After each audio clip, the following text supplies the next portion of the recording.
How are you doing? You good? Yeah, not too bad, thank you. How are you? Yeah, not bad. I'd rather be out in the sun. I've been working all day, but I can't Yeah, complain.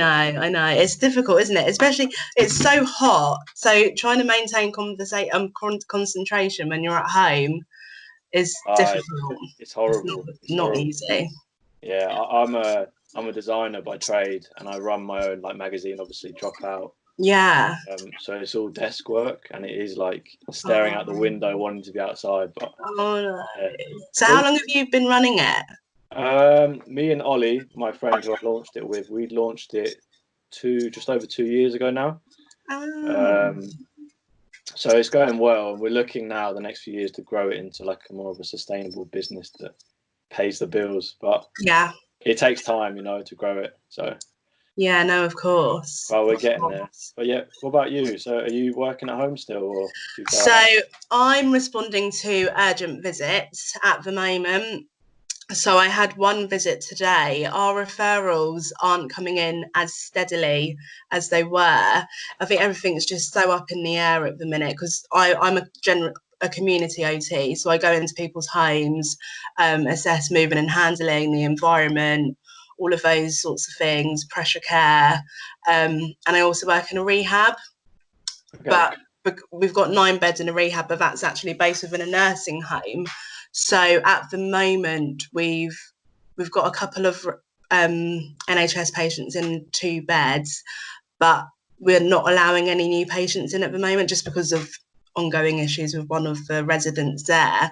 So those beds are shut temporarily. So obviously that work has kind of died down. I am going there next week to review a patient who's been there for a little while. But the rehab side of things is closed down. Obviously the community side is just they're just trying to manage Yeah, what's going on at the minute. You're frozen. I don't know how yeah. to get you frozen. Oh, you're still good. I'll probably jump back in. So, Yeah, exactly. I was going to say, so when you say rehab, what do you mean by that? Is that So people that come out of treatment, or? yeah, so it's generally people who've come from the general hospital. So we have our referrals tend to come mainly from Southampton General, Winchester, Oh, okay. Portsmouth. So it tends to be. I work with the elderly mainly, so they come from the main hospitals. People that have had falls, people that have had surgeries, so total hip replacements, knee replacements, falls and broken their wrist, broken their arm. Right. It's all things like that. Sometimes we get patients that they've gone into hospital with an infection like a UTI, and they've been a bit delirious and have been off their feet because of that. So then they come into our rehab just to try and get them back up and running Yeah, and back everything. home or whatever it may be. So we work closely with adult services as well. Yeah. Um, Possibly putting in packages of care. I tend to go out, do an assessment of the home, assess if they've got any equipment needs. So that's the work that we do over there. You do a bit of everything by the sounds of it. Yeah. Yeah, it sounds Master like of you all don't stop. trades. Yeah. So, were you based in Croydon? Is it Croydon Occupational? No, so I live in Southampton. Oh, you're actually in Southampton. Yeah, yeah, Oh, I yeah. see. So I trained in Southampton about 6 years ago, and then Yeah. I ended up just staying. Nice, nice. So, has your role changed since this whole coronavirus situation, or are you still sort of? Yeah, so it's changed quite a bit. So I'd say probably about 4 weeks ago, we were pretty full in our rehab. All the beds were full, but we were aware that obviously what's been going on over the past couple of months, well, just generally since the start of the year with the rest of the world. And obviously the way it was coming over towards England, we were just trying to get people out of the rehab as soon as possible, get them back to their own environment. So that's kind of where my focus was on, say, a few weeks ago, sorting out the care packages, liaising with the other services involved to just get people home. So we managed to do that, managed to discharge quite a lot of our patients. And as I said before, we've only got 2 left in the rehab currently. One's awaiting placement and one just wasn't feeling very well. She was quite poorly. So she's the one I'm going to go back and review next week and see what we can do for her. And generally as a team, I work in an integrated care team. So there's occupational therapists, physios, nurses, healthcare assistants, So we've got a base in Southampton, and probably around the same sort of time, actually, we were asked to start working more remotely, stop going into the office, only go into the office if we needed to pick up supplies. So, for example, if the nurses need to pick up dressings or anything like that, and the rest working from home. So this afternoon, we tend to have a virtual ward, we call it. So it's when we link in with a team called the Care Navigators, so other people in the community, the mental health team. We all tend to get together and discuss all of our most high risk patients. So all of that's being done virtually now.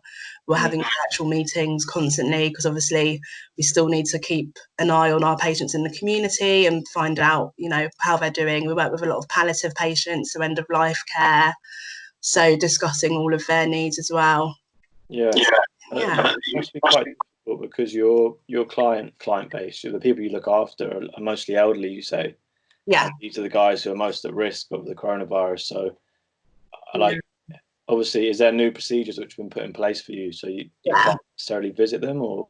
So we're only responding to very urgent patients at the moment. So this put out again probably 3-4 weeks ago.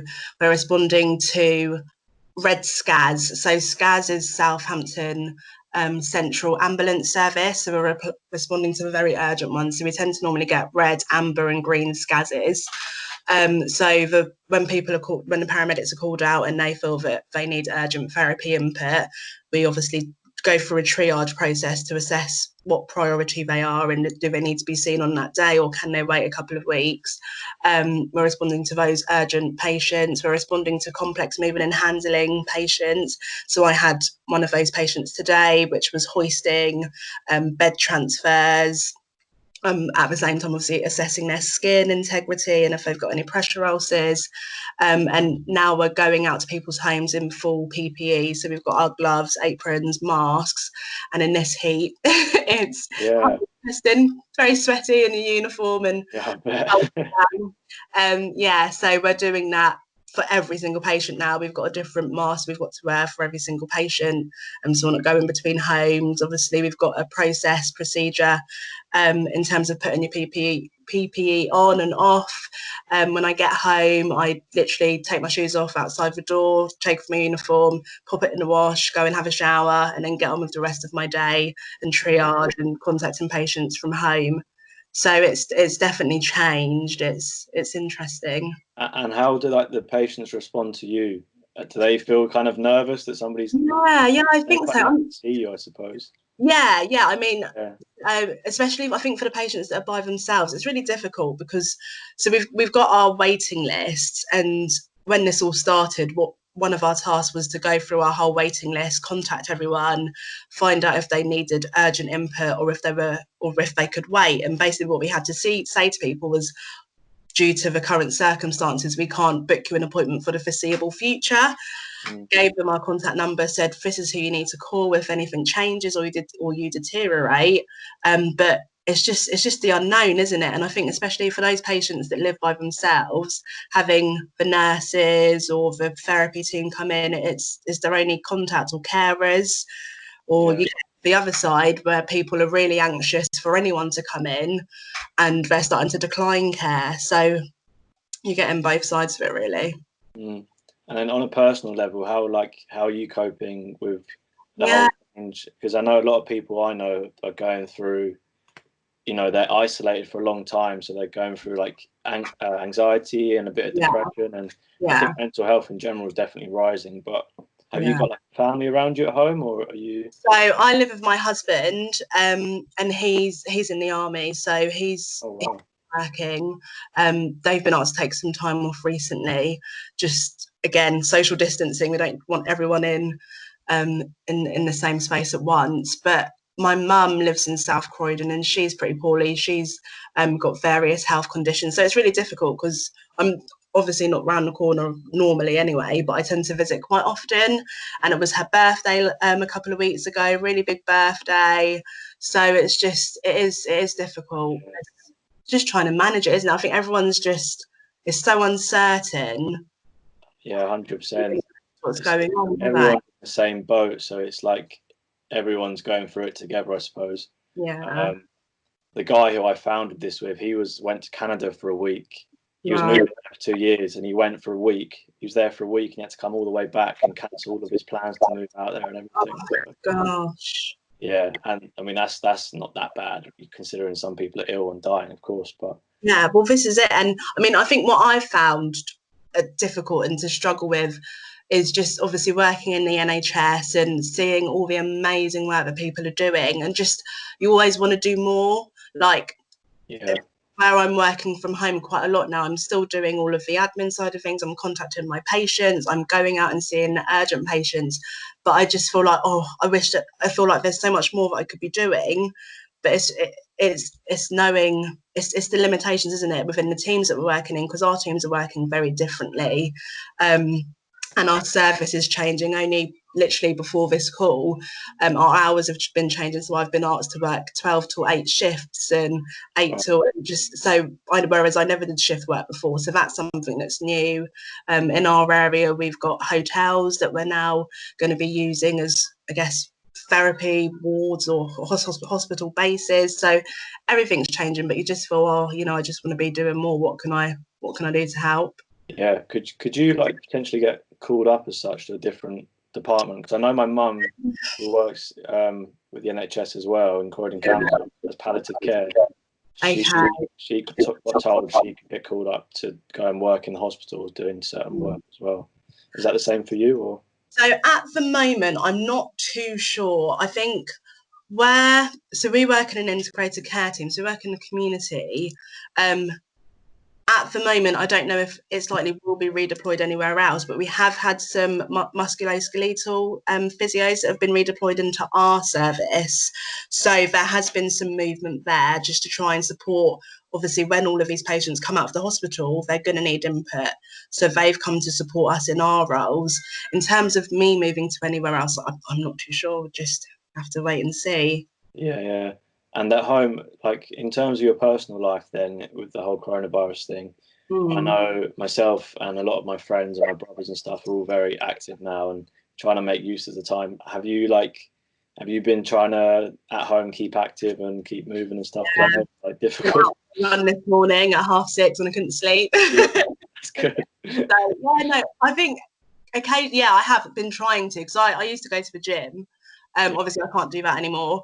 But to be fair, I'd stopped going before they shut all the gyms anyway, just because of the risk. And I just thought, if I'm potentially carrying something and passing it on to one of my patients, it could be really catastrophic. So, but I'm trying to. I went out for a nice walk last night. It's that balancing act. I think for me, I felt quite anxious about going out, because I know we're supposed to go out for essential trips, aren't we? And exercise is essential. But to begin with, unless I was going out for a visit, I wasn't really going out. I was trying to stay at home as much as possible. So I'm finding that fine line, really. Yeah, no, I agree. I mean, when this all started, I was the same. I stayed in. I didn't want to go out at all because just the risk of contracting or spreading anything. But Yeah. now I've got into a routine of like getting up early, exercising, trying to eat well. Some days it doesn't go well, obviously, but I made chocolate brownies last night, so eating well. We're trying. Easter's coming up as well, and I there's know. so many Easter eggs in the shop. So Yeah. Well, this is it. Easter's normally such a big, like me and my mum, we're both Catholic. That's such a big time of the year for us. I always go home over Easter. We always have a lovely meal. So it is, it's odd, isn't it? yeah. How did you get into your line of work? Was it through interest as a kid, or was it through like some of the stuff? Yeah. So initially, when I was growing up, I wanted to be a lawyer. I wanted to do family law. And that was my real interest. And I was like, oh, actually, I don't know if I'm really feeling that, but I know I definitely want to do something working with people. And my mum was a nurse when I was growing up. And then she went into charitable work, working with Mind and Parent 9 Plus and different organisations. And I was like, I don't want to be a nurse, but I do feel like I want to do something in healthcare. And I was just trying to figure it out. I loved drama when I was growing up. I did drama GCSE and A level.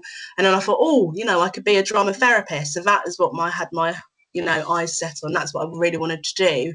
But to be a drama therapist, you can only go into it as a postgraduate degree. So then I was like, oh, right, so what am I going to do to become a drama therapist, which is when I came across occupational therapy. And it just clicked, really. I was just like, oh, this sounds really like a really nice career. It's about enabling people. It's about providing people with the tools that they can try and be as independent as possible and enhancing the quality of life. And that's all of that was just like tick, tick, tick, tick, tick. So I applied for my courses, but I'd always had a passion with mental health. And mental health, that was what I was like, right, that's definitely what I'm going to go into. And that's just what I saw myself doing. And then actually, once I qualified, I did go into mental health. I worked in acute mental health. So I worked on an acute mental health ward, and I also worked in the community as well. And I did that for 2.5 years. And then one day I was like, oh, I absolutely loved my job, absolutely loved my team. It was amazing. But I was like, right, I just fancy a new challenge.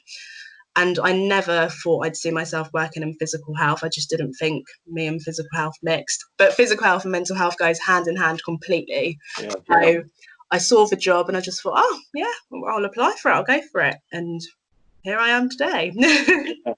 I was just wondering, you have a lot of elderly patients. Yeah. Do you discuss mental health with your elderly patients? Because I know it's more of a modern thing and that we've sort of appreciated it more recently, but yeah, like. Yeah, I mean, as I said before, it goes hand in hand. I think, especially when I went into my current role, a lot of people think, especially within OT, they think, right, you're either a mental health OT or you're a physical health OT. And I just think, no, like you're an occupational therapist, you're dual trained, you've got the skills to go into both. And yes, when I went into this current role, I didn't have as much experience with equipment, even though that's what everyone thinks OTs just do. And it was a real eye opener. But if you're working with a patient, there's so many different areas to, and facets to this patient: the mental health, their physical health, psychological well-being, their family, their friends. So you've got to be able to unpick and unravel all of those areas. And loneliness is a big thing that we see with the elderly. There's so much anxiety. I see it with my patients all the time. If I've had a patient who's just had a fall and fractured their neck or femur, they are so anxious to get up and start walking again. So, it's finding ways to help that patient, and you've got to have the skills to do both, I think, in whatever role you're in. Yeah, no, definitely. I think as well, like being a designer myself, and I've got a lot of friends, obviously, from university of artists and designers. Yeah. When this sort of thing happens now, we feel sort of helpless because Yeah. our work is not really necessary. It can't really help in that way. It's still important. But... Sorry, I thought I thought you meant help as in like how I feel, like we all just feel helpless. No, I think that you are still helping because the art is so important. Yeah, it's. I mean, this is what we're trying to do with Dropout. We're trying to turn it into something that's giving back to people and society. Yeah, definitely. We've had a NHS. Well, she's a trainee clinical psychologist who was on a couple of weeks back. Yeah. Really interesting to hear about that side of things. We had a fitness personal trainer. Yeah. Really big into, obviously, like you were saying, mind and body. Yeah, it goes hand in hand. Yeah, and it's been so interesting to hear these different perspectives. But I always come out of it with the most respect for people who work for the NHS, just because I know the sort of struggle, especially for my mum doing it, that they have to go through on a day-to-day basis. Yeah, and she's in palliative care, isn't she? Yeah, she's palliative care, yeah. And she works with I don't know if you think you know Margaret, right? Yeah. Yeah. What sort of hours are you doing? Are you like day and night, or is it sort of quite relaxed? No, so I don't normally do shift work. So I tend to do, my hours tend to be 8:30 till 4:30, Monday to Friday. But with the whole COVID-19, we're starting to do weekend working as well. So I've put myself forward for weekend working, but I've not been asked to do this bank holiday. But as of next Tuesday, I'll start doing shift working. So I'll do my 12 to 8 shift, and then I'll just have to wait and see what happens for the rest of the week. And when they need me for a weekend, I'll get the call and be there to help. And you mentioned your husband's in the army. Is he at home now? Was he? Yeah, so he was actually away. He's over there. Oh yeah, he's listening in. Oh hey. So he was actually away. When did he go away? So beginning of February. and then got back about a month ago. No, a few weeks ago. So he was doing this big exercise in Europe. And because of the COVID-19, that was all shut down. So gradually they were bringing them all back. And since he's been back, he was in work for a bit. But as I said, due to the social distancing, they're just trying to reduce the amount of people that they've got on the barrack. That's just something I haven't considered, obviously, the army and how that's been affected. Yeah. It's a whole different ball game, obviously. Yeah, and it obviously depends what regiment you're in and whereabouts. But yeah, so everywhere is just, it's just changing, isn't it? It's an interesting time to be alive. It is. Do you think we're going to come out the other side of it better as a whole, as a race of humans, I suppose? Yeah, it's in terms of how we view things, and yeah, because I myself and a lot of people I've spoken to have said, if we're smart enough, we'll learn from this and learn to change the way we consume things and the way we treat the environment, and the way we care for people. Yeah. Obviously, it's a hard lesson. Yeah, and it is a hard lesson, and we've not had a choice, have we? No, exactly. And I really hope that people remember the kindness that they've been showing to each other, the appreciation for all of the key workers, not just the NHS, for the people working on the shop floor, for the delivery men, just there are so many people, for the carers. Like, I just think I work with so many carers, and everyone's talking about the NHS, and the NHS is amazing, and the staff that work for it are amazing, but there are so many other people that are doing amazing jobs, people that work in the prisons, just so many people that we need to be more appreciative of, I think, as a society. The bin men, everyone. Yeah, no, it's true. And like, even I've been down to Tesco down the road, like shopping and stuff, and the people in there are essentially putting themselves at risk by working. You need to appreciate that, I think. Exactly. Yeah.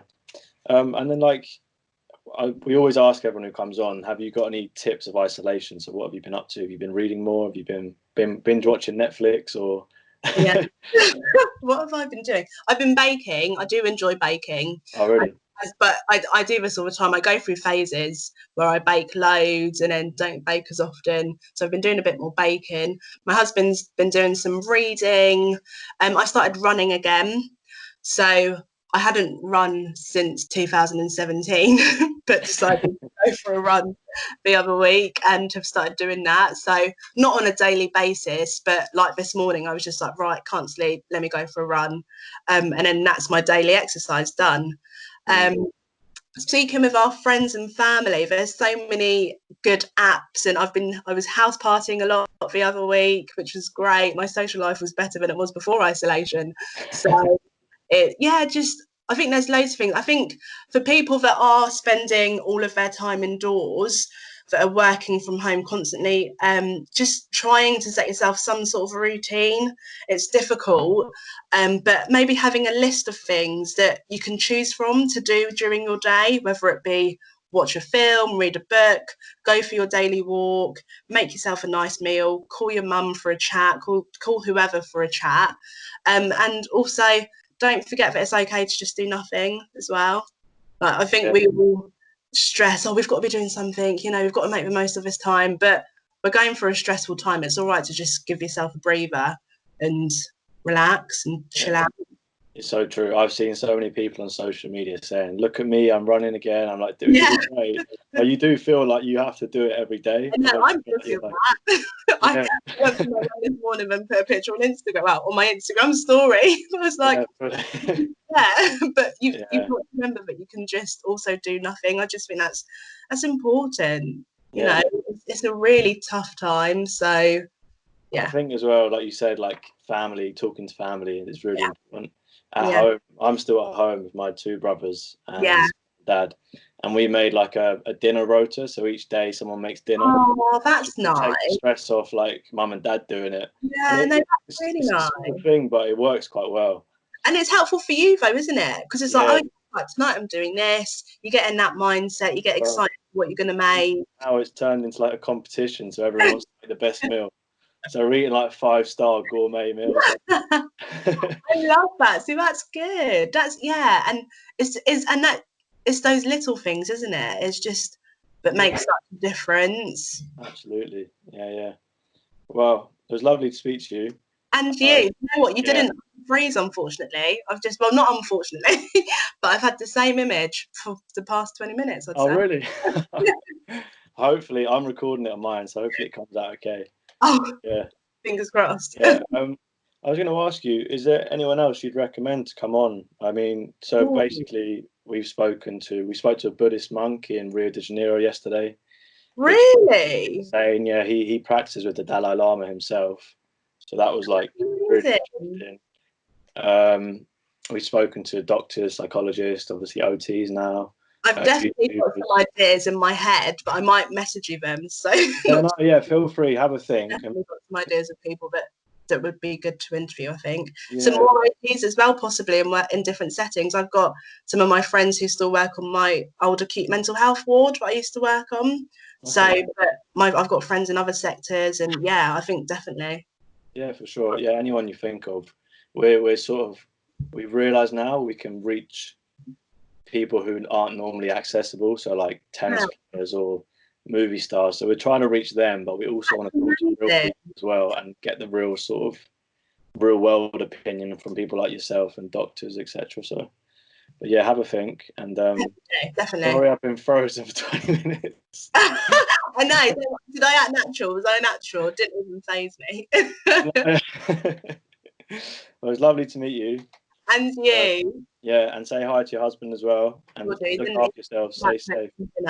And enjoy your dinner. You stay safe as well. Thank you very much. Speak soon. Take care. Bye.